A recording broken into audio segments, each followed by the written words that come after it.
The cost of staying too long. You don't stay because it's right. You stay because you're afraid of what leaving means.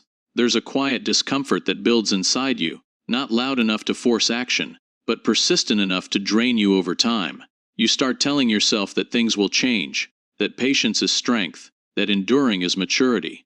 But beneath all of that reasoning, there's something more honest. You avoid facing the fear of disrupting what has already become familiar. Walking away feels like loss, like uncertainty, like stepping into something undefined. So you stay, not because it serves you, but because it feels safer than the unknown. What most people don't realize is that staying too long sends a signal, not just to others, but to yourself. Every moment you tolerate something that quietly diminishes you, you begin to redefine your own standards. People around you don't consciously decide to value you less, they simply adjust to the version of you that accepts less. Familiarity starts to blur your boundaries. The more accessible you become, the less intentional others are with your presence. It's not always disrespect in the obvious sense, it's a slow erosion, subtle, almost invisible, where your importance is no longer felt with the same weight. There is a tension here that most people ignore. On one side, you feel the discomfort of staying, the quiet frustration, the internal resistance, the sense that something is not aligned. On the other side, you feel the discomfort of leaving, the uncertainty, the questions, the fear of what comes next. And so you remain stuck between two discomforts, choosing the one that feels more familiar rather than the one that leads to growth. This is where most people lose their authority over their own life. Not in dramatic decisions, but in small moments of hesitation where they choose comfort over clarity. The realization, when it comes, is not loud. It's subtle and almost unsettling. You begin to see that your presence has become expected, not respected, that your consistency has been interpreted as permanence. And permanence, in the absence of boundaries, removes urgency. People don't question your absence because they don't expect it. They don't adjust their behavior because they assume you will remain the same. This is the hidden cost of staying too long. You become predictable in a way that reduces your psychological presence. The shift happens when you start to understand that leaving is not an act of rejection, but an act of definition. It's not about proving anything to anyone. It's about restoring alignment between what you feel and what you allow. Walking away is not dramatic when it comes from clarity. It is quiet, controlled, and intentional. It does not require explanation, because it is not a reaction, it is a decision.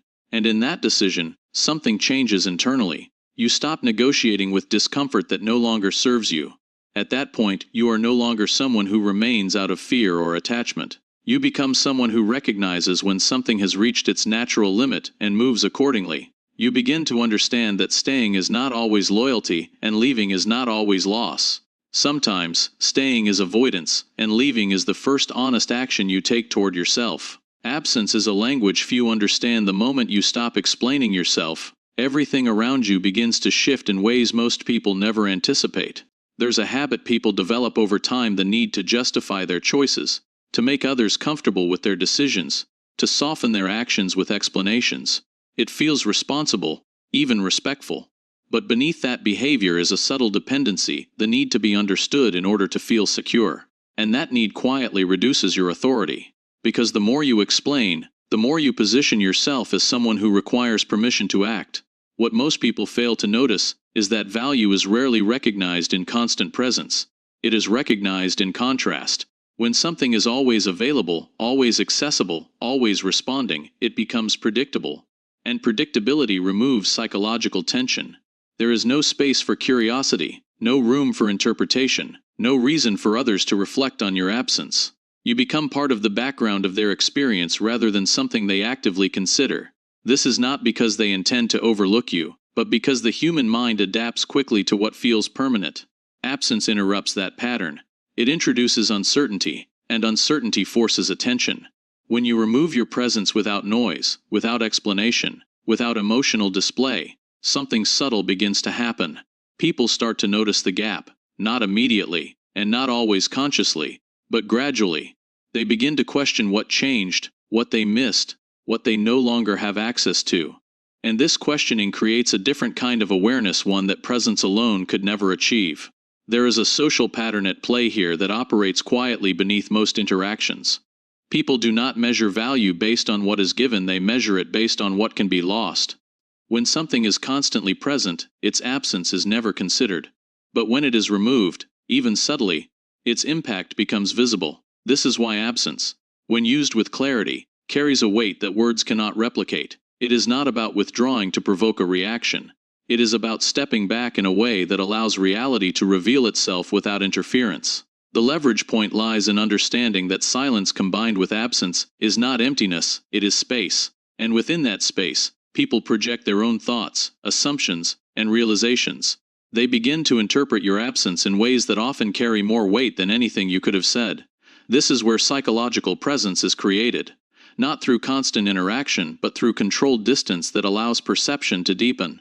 The shift in mindset happens when you no longer feel the need to maintain your position through visibility. You begin to understand that being seen constantly is not the same as being valued, and that sometimes, the most effective way to reinforce your presence is to remove it, not as a strategy, but as a natural expression of self-respect and clarity. You stop trying to manage how others perceive you, and instead allow your absence to speak in ways that require no explanation.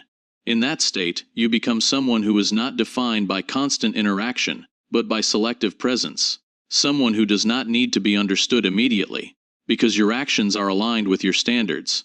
And in that alignment, there is a quiet authority that does not seek attention, yet is felt more deeply precisely because it is not always there. Discipline means leaving without noise. You already know when something is no longer right, but you hesitate. Not because you lack awareness, but because your emotions resist the action that awareness demands. There is a conflict that most people live with quietly: the clarity of what should be done, and the discomfort of actually doing it. You see the pattern, you feel the misalignment, you recognize the shift in energy, yet you remain. Not out of ignorance, but because leaving requires a level of internal control that most people have never trained. What makes this difficult is not the situation itself, but the emotional attachment tied to it. You don't just walk away from circumstances, you walk away from expectations, from imagined outcomes, from the version of reality you once believed would exist.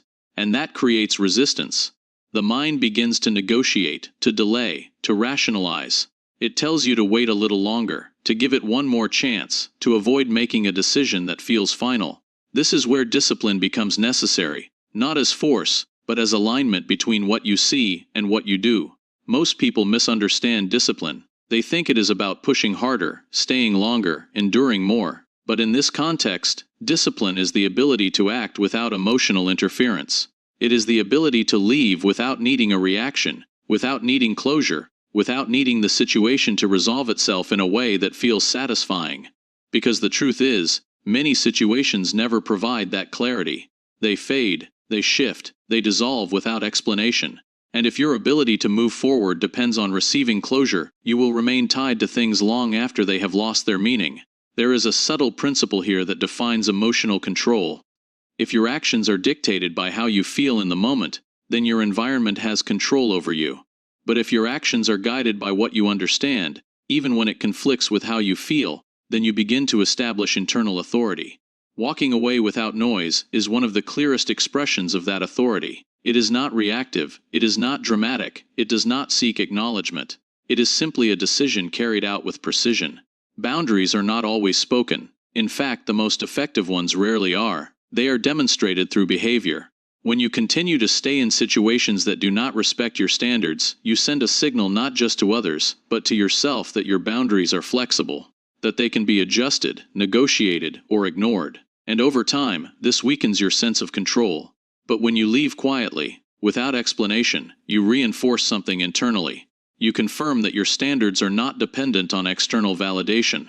The transformation that follows is not immediate, but it is profound. You begin to trust your own decisions more. You stop second-guessing what you already know to be true. The need to explain yourself fades, because your actions are no longer driven by the desire to be understood. They are driven by clarity. And in that clarity, there is a calmness that replaces the internal conflict you once felt. At that point, leaving is no longer an emotional event. It becomes a natural response to misalignment. You do not wait for situations to break you, you recognize when they no longer serve you, and adjust accordingly. And in doing so, you shift from being someone who reacts to circumstances, to someone who defines them. The quiet power of no return. Imagine reaching a point where you no longer look back after making a decision. Not because you are forcing yourself forward, but because something inside you has settled. There is no lingering doubt, no urge to revisit what you left, no need to check if things changed. That version of you does not exist through effort, it exists through clarity. And that clarity changes the way you move through every situation. What most people never fully understand is what happens when you detach completely. Not partially, not temporarily, but fully. When you remove your emotional investment from something that once held your attention, the dynamic shifts in a way that is difficult to explain. The connection that once influenced your thoughts, your reactions, your decisions, it loses its hold. And when that hold disappears, so does the control it had over you. There is something else that follows this detachment. People begin to feel the absence differently. Not because you made a statement, not because you announced your departure, but because your presence is no longer available in the same way. When you are truly gone mentally, emotionally, and physically, others are left with something they cannot immediately process. They cannot engage with you the way they once did. They cannot rely on your consistency. And in that gap, questions begin to form. This is where the deeper principle of authority becomes visible. Power is not in holding on. It is in knowing that you can leave without hesitation. When your decisions are not influenced by attachment, you become difficult to pull back into situations that no longer align with you. You are not reacting to what others say or do. You are operating from a position that is internally defined, and because of that, it is not easily disrupted. Over time, this creates a long-term shift in how you are perceived. People begin to recognize that your presence is not guaranteed, that when you leave, you do not return in the same way. This changes the way they approach you, not through fear, but through awareness.